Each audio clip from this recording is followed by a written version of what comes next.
Good morning, सुप्रभात सभी साथियों को नमस्कार। मैं एआरपी हृदय कुमार सिंह उपस्थित हूं आज एक नए वीडियो के साथ। आशा करता हूं आप सब स्वस्थ एवं सकुशल होंगे।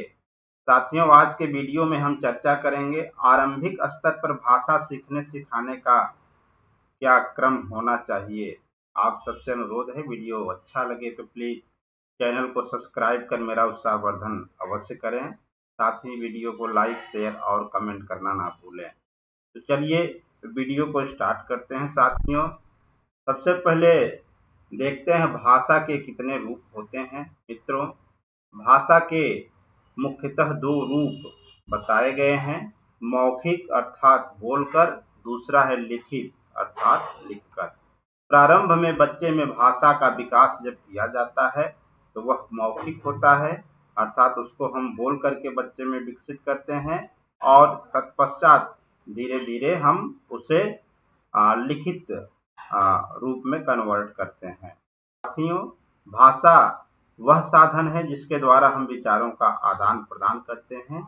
इसलिए आवश्यक है कि भाषा का सही और उचित क्रम में विकास होना बहुत ही आवश्यक है। तो प्रारंभ में बच्चों में भाषा विकसित करने का क्या क्रम होना चाहिए, आइए देखते हैं।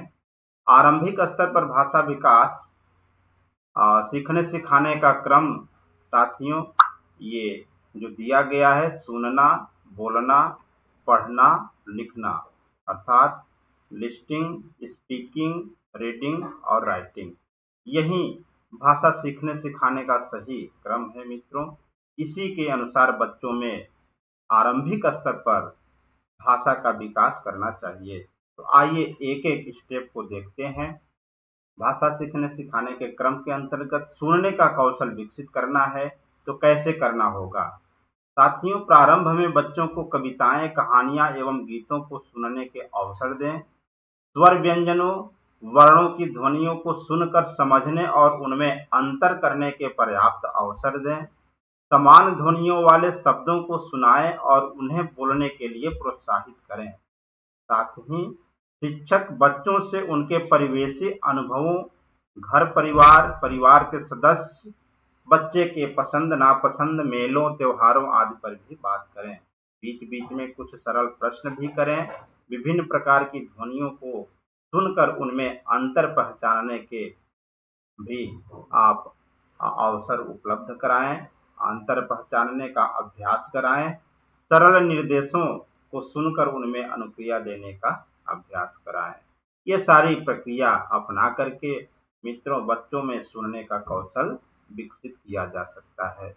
बच्चा छोटा है, उसका आकलन कैसे किया जाएगा कि सुनने का कौशल विकसित हो चुका है।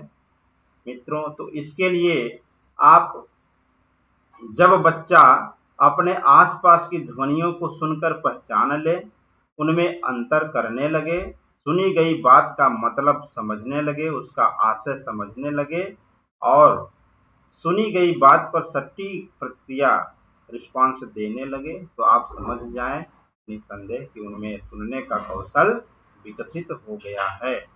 इस प्रकार से सुनने का कौशल आप बच्चे में विकसित करेंगे। सुनने का कौशल जब बच्चे में विकसित हो जाएगा मित्रों, तब अगला स्टेप आपका जो होगा वह होगा बोलने के कौशल पर काम करना। भाषा सीखने सिखाने के क्रम में अगला जो है बोलना, स्पीकिंग पे काम करना। शिक्षक बच्चों को परिचित परिवेश, वस्तु, चित्र दिखाकर उन पर बात करें। मित्रों, यहाँ पे जो परिचित शब्द आया है ये बड़ा महत्वपूर्ण है। जब भी आप बच्चों से बात करें मौखिक भाषा के संबंध में, बोलने के कौशल पे, तो परिचित परिवेश हो, परिचित वस्तु हो, परिचित भाषा हो, परिचित चित्र हो, उसी पे बात करें। चित्र कथाओं को दिखाकर कहानी बताएं और कहानी को आगे बढ़ाने को कहें। उन्हें अपने विचारों को बोलकर व्यक्त करने को भी कहें। वर्णों के साथ उनके चित्रों को पहचान कर बोलने को कहें। शब्दों के साथ उनके चित्रों को पहचान कर बोलने को कहें। ये सारी चीजें अपना करके बच्चे में बोलने के कौशल को विकसित किया जा सकता है। बच्चे में बोलने का कौशल विकसित हो गया है कि नहीं, इसका पता कैसे करेंगे? तो इसके लिए आकलन का जो तरीका है साथियों, इस प्रकार आप बच्चे से जान सकते हैं। जब बच्चा अपनी बात विचारों को सुनकर सटीक शब्दों का चयन कर उचित हाव भाव प्रवाह क्रमबद्धता तार्किक व व्याकरणिक शुद्धता के साथ व्यक्त करने लगता है, साथ ही जब वह दूसरों की बातों को सुनकर समझकर सटीक और प्रभावी प्रतिक्रिया देने लग जाए, तो इस प्रकार से आप बोलने के कौशल का आकलन कर सकते हैं। बोलने के कौशल में जो शामिल घटक हैं साथियों, वे कौन कौन से हैं? चिंतन के लिए बातचीत, जो आपका बातचीत है, ये ये प्रमुख घटक है। अपने अवलोकन व दैनिक अनुभव साझा करना, बच्चा अपना दैनिक अनुभव साझा करेगा। सुनी गई बातों को अपने शब्दों में व्यक्त करना, जो बच्चा सुनेगा उसको फिर अपने शब्दों में व्यक्त करेगा। बातचीत के दौरान नए शब्दों का चयन करना, बातचीत के दौरान जो नए शब्द आ रहे हैं, जो कठिन शब्द आ रहे हैं, उनका चयन करें। सुनी गई बातों पर अपनी अनुक्रिया देना, लास्ट में ये सारी चीजें सुनते हुए अपनी अनुक्रिया देना, ये प्रमुख घटक है। बोलना, मौखिक अभिव्यक्ति हमारे बोलने में शामिल प्रमुख घटक हैं। सुनने का कौशल विकसित हो गया साथियों, बोलने का कौशल विकसित हो गया। अब अगला स्टेप जो हमारा है वो है भाषा सीखने सिखाने के क्रम में पढ़ना, रीडिंग स्केल विकसित करना।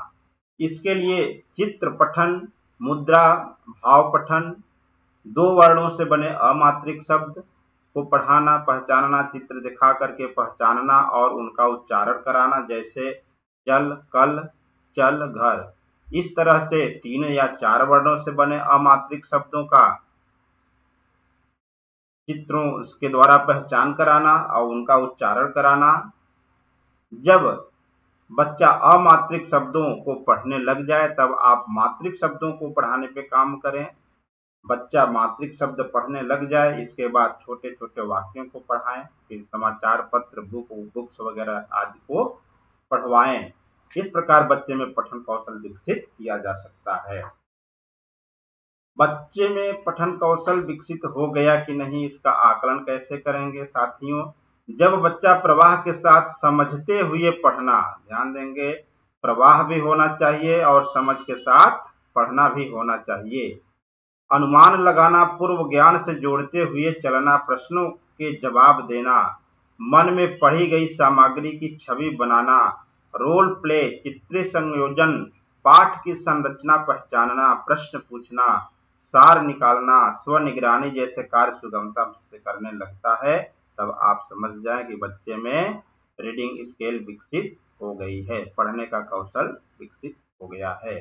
अंतिम चरण जो भाषा सीखने सिखाने के क्रम में है साथियों, वो है राइटिंग स्केल का है, लिखने का कौशल विकसित करने का है।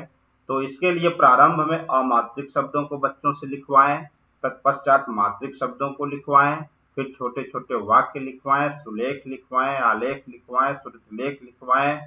अपने मनोभावों को स्वयं से लिखने के लिए प्रेरित करें।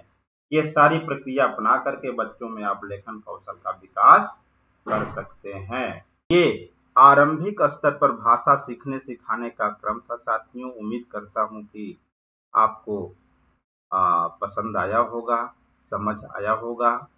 वीडियो देखने के लिए आप सबका बहुत बहुत धन्यवाद। आपका दिन शुभ हो।